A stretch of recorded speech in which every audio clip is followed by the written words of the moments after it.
If you get benefits, you'll be able to buy your own home under the right to buy scheme that your main man Boris introduced this week, which is going to put the UK into a further housing crisis.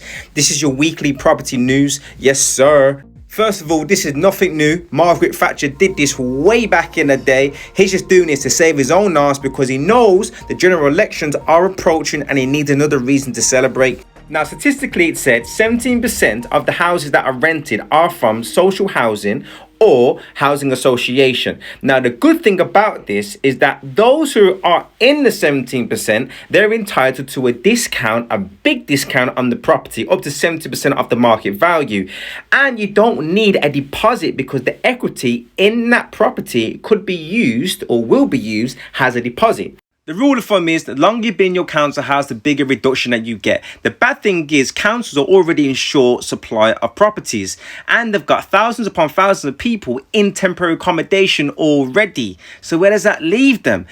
Imagine if 17% of those people begin to go forward and buy their houses. Not only do we have a short supply of properties here in the UK, you're going to see that supply dwindle and demand go through the roof. Simple economics, Boris. Supply and demand.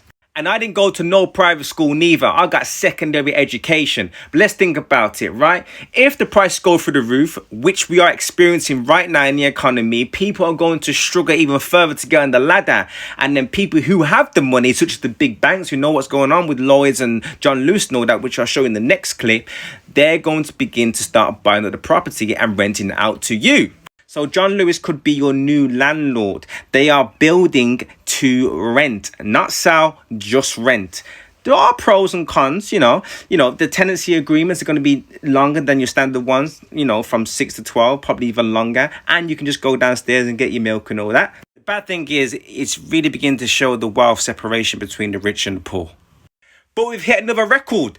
UK house prices hit 289,000, but the market begins to cool as the cost of living begins to creep up and pinch people's pounds out of their pockets. But what can we say?